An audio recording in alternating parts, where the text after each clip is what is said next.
अब जब पुतिन के ऊपर ज्यादा जोर डाला गया कि भाई आप मिलो मिलो ज़ेलेंस्की से मिलो, ये कहता है let him come to Moscow. Putin on meeting Ukraine Zelensky amid Trump's peace bid. Russian President Vladimir Putin said on Wednesday that he is ready to meet with Ukrainian President Volodymyr Zelensky in Moscow. If meeting with Zelensky is well prepared, then I am ready to meet, Putin said. According to Reuters, let Zelensky come to Moscow and the meeting will happen. The Russian president also vowed to carry on fighting in Ukraine if a peace deal was not reached.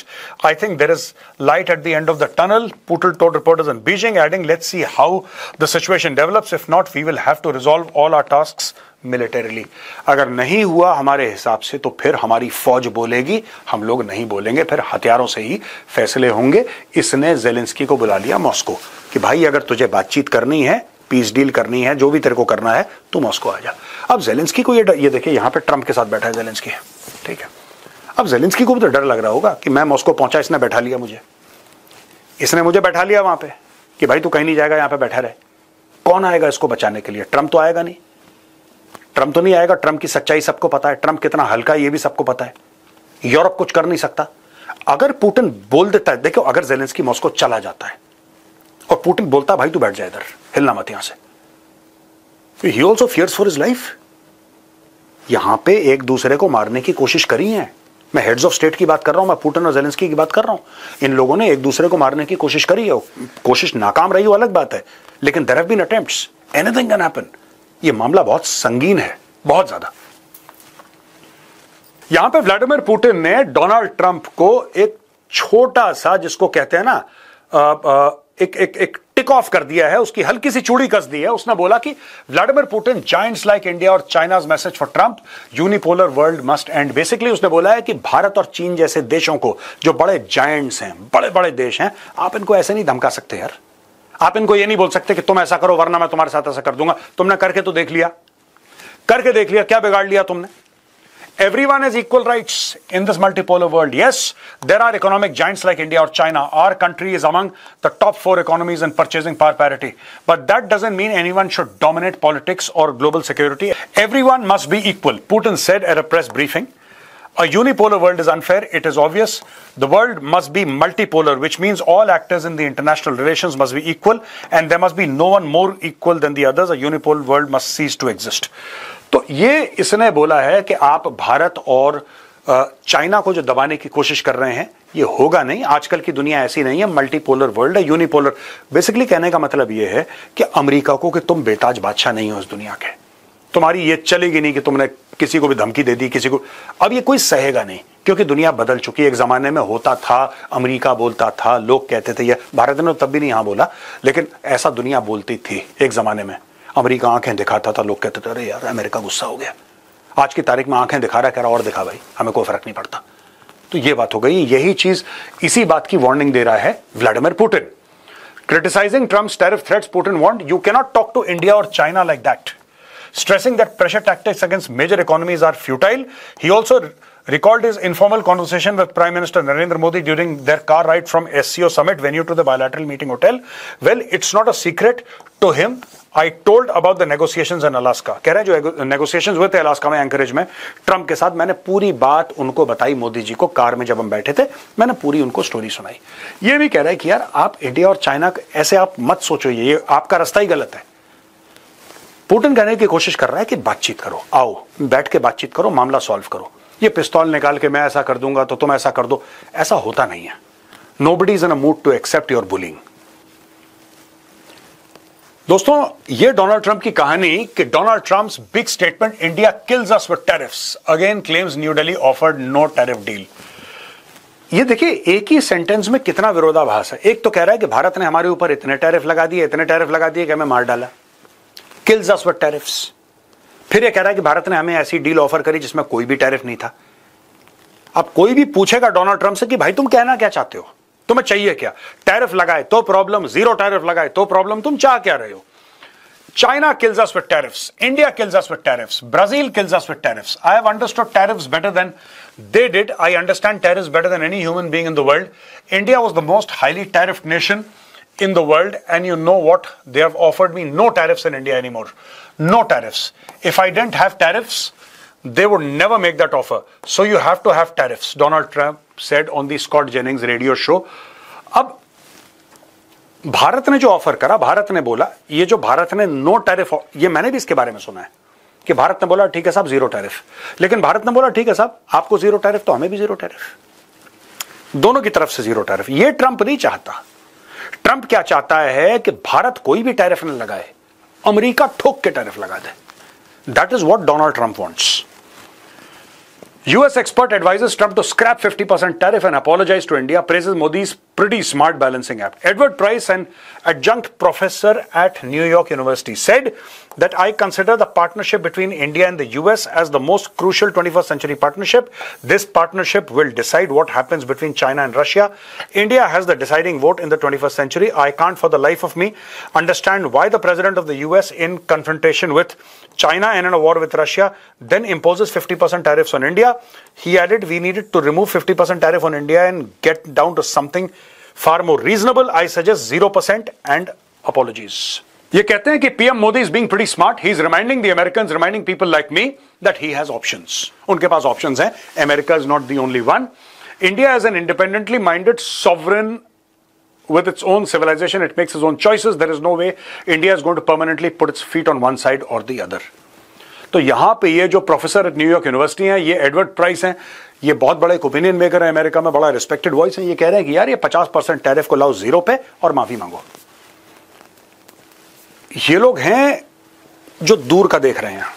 ये कह रहे हैं अगर तुम tariff खेलोगे तो ठीक है, तुम खेल सकते हो।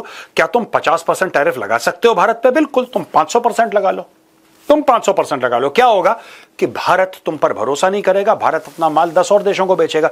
ऐसी बात तो नहीं है ना कि दुनिया में सिर्फ यूएस है, और भी देश हैं, भारत वहां पे अपना माल बेचेगा। कल तुम ये मत कहना कि भाई हम तो चाह रहे थे कि दुनिया भर में हमारे साथ कोई खड़ा रहे, हमने सारी दुनिया के ऊपर टैरिफ लगा दिया, भारत के ऊपर लगा दिया, अब हम अकेले पड़ गए। क्योंकि दोस्तों अकेले ये दुनिया का सफर अमेरिका भी नहीं कर सकता। It is not possible. ये कह रहा है कि India is an independently minded sovereign country.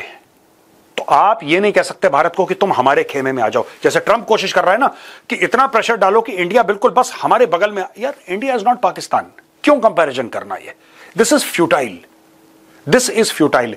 हीरे के साथ आप कीचड़ को कंपेयर करना चाहते हो, how is that possible? Bharat हीरा है, पाकिस्तान कीचड़ है, इसमें कंपैरिजन करना ही क्यों है? ये ट्रंप के दिमाग में क्यों आ रहा है कि जैसे पाकिस्तान ने हमारे साथ डील करा था वैसे भारत नहीं करेगा। ये लाहौरी लेट जाएंगे आपके कदमों पे। भारत नहीं करता ऐसा भाई। आप कुछ कर लो, भारत नहीं करेगा। आपको एडजस्ट करना है आप कर लो, भारत एडजस्ट नहीं करेगा इसमें। यहां पे दोस्तों एसोसिएटेड प्रेस ये कवर कर रहा है, Trump asks supreme court to quickly take up tariffs case and reverse ruling finding them illegal. आपको पता है ट्रंप का पूरा टैरिफ का मामला, it has run into a legal hurdle in the United States of America. पहले lower court थी, उसने इलीगल बोला, फिर उसके बाद अपील्स की कोर्ट थी, उसने भी इलीगल बोला। अब मामला चला गया है यूएस की सुप्रीम कोर्ट के पास, और ये सुप्रीम कोर्ट से बोल रहा है कि जल्दी जल्दी आप लोग करो जो आपको करना है।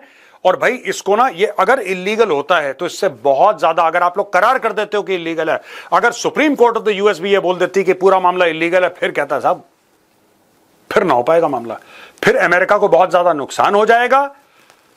The Trump administration took the fight over tariffs to the Supreme Court on Wednesday, asking the justices to rule quickly that the president has the power to impose sweeping import taxes under federal law. The government called on the court to reverse an appeals court ruling that found most of President Donald Trump's tariffs are illegal use of an emergency powers law.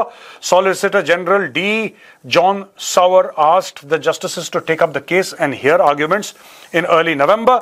That decision casts a pall of uncertainty upon ongoing foreign negotiations that the president has been pursuing through tariffs over the past 5 months, jeopardizing both already negotiated framework deals and ongoing negotiations.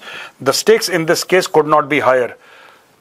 अच्छा, यहां पे ये कह रहा है कि but Trump has also used the levies to pressure the European Union, Japan and other countries into accepting new trade deals. Revenue from tariffs totaled 159 billion by late August, more than double what it was the same point the year before. अब ये जो है 159 billion, ये कौन दे रहा है भाई? ये कौन दे रहा है? ये कोई ट्रंप के जो लोग ट्रंप के लिए वोट करते हैं वो समझाए ना दुनिया को कि ले कौन रहा है और दे कौन रहा है इसको। ये लेन देन का फिगर ये तो अमेरिकन दे रहे हैं ट्रंप को, ये इंडिया और चाइना तो नहीं दे रहे, ना ब्राजील दे रहा, ना रशिया दे रहा। ये तो अमेरिकन के ऊपर टैक्स लगा रहे हैं। जो इंपोर्ट करेगा वो टैरिफ देगा। अब वो टैरिफ को पास ऑन करना चाहता है कस्टमर को, नहीं करना चाहता कस्टमर को, वो उसकी मर्जी है भाई, that's his wish. Most judges on the US Court of Appeals for the Federal Circuit found in 1977 International Emergency Economic Powers Act or IEEPA did not let Trump usurp congressional power to set tariffs. The dissenters though said the law does allow the president to regulate importation during emergencies. अब ये जो सारी की सारी चीजें हैं, ये एक पॉलिटिकल हॉट पोटैटो बन गया दोस्तों यूएस के अंदर, और मामला पहुंच गया सुप्रीम कोर्ट में. अगर सुप्रीम कोर्ट ये कह देता है अक्टूबर नवंबर में, या नवंबर लेटेस्ट ये कह देता है कि साहब ट्रंप का पूरा मामला इलीगल है, गैर कानूनी है, तो फिर ट्रंप सरवाइव नहीं कर सकता इन ऑफिस. फिर इसी की पार्टी वाले इसको खा जाएंगे. मैं आपको बता रहा हूं, क्योंकि ना ये देखिए, ट्रंप अभी अगले साल middle of next year Trump 80 साल का हो जाएगा, और मुझे ऐसा नहीं लगता 4 साल का इसका टर्म है. जब तक दोस्तों डोनाल्ड ट्रंप का टर्म खत्म होगा ना, ये 83 साल का हो चुका होगा. और अगर किसी को गलत फहमी है कि जेडी वैंस या पीट हेक्सेट जैसे यंग लोग, राइट, जिनको इतनी मीडिया में लाइमलाइट मिली है, इतनी हाई पोजीशंस पे, अगर वो लोग रुकेंगे ट्रंप के लिए, sorry, nobody is willing to wait. अंदर पावर का गेम शुरू हो चुका है. ये देखिए साहब, ट्रंप आज supreme court to quickly take up tariffs case, quickly. अगर सुप्रीम कोर्ट कहता है no it's illegal, then boss Trump is gone. अब ये बार बार क्या कहता है कि Modi is a good friend of mine. आपने एक बात नोट करी है डोनाल्ड ट्रंप की, Modi is a good friend of mine. यार मोदी मेरा बहुत अच्छा दोस्त है, इंडिया एक बहुत अच्छा देश है, लेकिन मैं इंडिया के ऊपर टैरिफ, ये क्यों कहता है? आप बोलेंगे कि इसकी कथनी और करनी में फर्क है. मैं भी ऐसा ही सोचूंगा, आप भी ऐसा ही सोचेंगे, लेकिन दोस्तों ये मामला थोड़ा सा डीप है. ये भारत के लिए विंडो खोल रहा है कि यार अभी भी मैं कह रहा हूं चलो लेन देन करके बात मान जाते हैं, एक डील कर लेते हैं. ये सारी की सारी दोस्तों एक प्रेशर टैक्टिक है. ये देखिए साहब, US president Donald Trump has made a major announcement regarding tariffs on India, hinting at a possible shift in trade dynamics. We get along very well with India. Bharat के साथ हमारी बहुत अच्छी बनती है, very well. But for many years, it was a one-sided relationship. Only now it's changing. His comments come amid renewed efforts to reset trade ties between Washington and New Delhi. Meanwhile, India has confirmed progress in negotiations. Commerce Minister Piyush Goyal said India is hopeful of concluding a trade pact with the US by November. तो ये सब चल रहा है दोस्तों. अब दोस्तों अगर ट्रंप इतने बड़े बड़े स्टेटमेंट दे रहा है कि इंडिया ऐसा डेड इकोनॉमी, तो तुम डेड इकोनॉमी के साथ ट्रेड डील कर क्यों रहे हो? और यहां पे ये भी कह रहा है कि India, we get along very well with India, Modi is a very good friend of mine. हर तीसरे दिन मोदी जी की तारीफ, Modi is a good friend of mine, great friend of mine, fantastic friend of mine, beautiful friend of mine. ये सारी की सारी चीजें कहता है. ये कहता कुछ है, करता कुछ है. आपको भी ये लगता है, मुझे भी लगता है, लेकिन बात यह है कि कहीं ना कहीं ये ही wants to leave a small window कि मेरा काम हो जाए. इतना भारत को धक्का मत दे दो, इतना ज्यादा धक्का मत दे दो कि पूरा मामला बिगड़ जाए. दोस्तों ये आखिरी स्लाइड आपको यह बताएगी कि क्यों डोनाल्ड ट्रंप के माथे पर पसीना है. यह बहुत जरूरी है जानना कि डोनाल्ड ट्रंप प्रेशर में क्यों इतना ज्यादा है. Donald Trump warns US may have to unwind trade deals and will suffer greatly. दोस्तों कहीं ना कहीं इसकी टीम वालों ने इसको बता दिया है कि प्रेसिडेंट साहब, ये जो कोर्ट में आपका केस चल रहा है ना, ऊंट किस करवट लेटेगा, we cannot give you guarantee. तो अब इसने भूमिका बांधना शुरू कर दिया है कि साहब ऐसा है कि अगर ये नहीं हो पाता है तो फिर बहुत नुकसान हो जाएगा. ये प्रेशर डाल रहा है जजेस पे कि कल अगर अमेरिकन लोग इससे पूछें कि दाम क्यों बढ़ गए चीजों के, इकोनॉमी तुम्हारी खत्म क्यों, यार मैंने तो देखो अपनी तरफ से करा था, अब तुम्हारे जज ही नहीं मान रहे तो मैं क्या करूं. ये उस लेवल पे उतर आया है Donald Trump. US may have to unwind trade deals and will suffer greatly. बहुत ज्यादा नुकसान हो जाएगा यूनाइटेड स्टेट्स का, हमारे देश का बहुत ज्यादा नुकसान हो जाएगा. इसीलिए जो मैं कर रहा हूं मुझे करने दो, रोक टोक मत करो, ये कह रहा है. अब ये देखिए साहब, सबसे बड़ा झूठ, इतना बड़ा फ्रॉड आदमी है. क्या बोल रहा है? We made a deal with the European Union where they are paying us almost $1 trillion. And you know what, they are happy, it's done, these deals are all done. I guess we'd have to unwind them. $1 trillion. ये ऐसे झूठे figure, ऐसे झूठे figure. अब आप कुछ कर ही नहीं सकते. He is the president of the United states. कुछ भी बोलता है. $1 trillion कह रहा है. कहां से आ गए $1 trillion भाई आपके पास? They are paying us almost $1 trillion. How are they paying you $1 trillion? कोई इकोनॉमिक्स का स्टूडेंट है जो नीचे लिख सकता है कमेंट्स में कि सर इस तरीके से $1 trillion, ये ट्रिलियन, ये फिगर कहां से आया? This man invents figures every day. ये कुछ भी बोलता है, मुझे $1 trillion दे दिए, मुझे इतने अरब दे दिए. कोई लॉजिक नहीं, कोई डेटा नहीं, कोई फैक्ट शीट नहीं, कुछ नहीं, दे दिया मुझे. ये कुछ भी बोलता है, कोई बताए, कमेंट्स में लिखे प्लीज, बताए मुझे। However, trade experts point out that tariffs are paid by US importers. यही तो मैं कितने दिनों से बोल रहा हूं, ये यूएस इंपोर्टर्स दे रहे हैं यार, अमेरिकन दे रहे हैं वो टैरिफ भारत थोड़ा ना दे रहा है, यूरोपियन यूनियन थोड़ा ना दे रहा है, ये तो अमेरिकन दे रहे हैं। It's an import tax, not foreign companies, and economists have warned that such duties tend to drive up inflation domestically. Our country has a chance to be unbelievably rich again, it could also be unbelievably poor again. If we don't win that case, our country is going to suffer greatly, so greatly, Trump said. तो ये Trump अभी से ही माहौल बना रहा है supreme court में। दोस्तों, ये साल एंड तक बड़ा इंटरेस्टिंग होने वाला है। डोनाल्ड ट्रंप ने लोगों को मानसिक तौर पे तैयार करना शुरू कर दिया है, मानसिक तौर पे, कि आप देखो, मैं पूरी कोशिश कर रहा हूं, मैं वो मसीहा हूं जिसका तुम्हें इंतजार था, सब कुछ ठीक हो जाएगा, सब कुछ बेहतरीन हो जाएगा, गुलाबी गुलाबी टाइप का सब कुछ हो जाएगा, लेकिन उसके लिए मुझे पूरी अथॉरिटी चाहिए, पूरा पावर चाहिए। अगर कानून पढ़ के जजों ने यह बोल दिया कि भाई कानून में तो ये लिखा है, फिर तुम मुझसे कुछ उम्मीद मत रखना।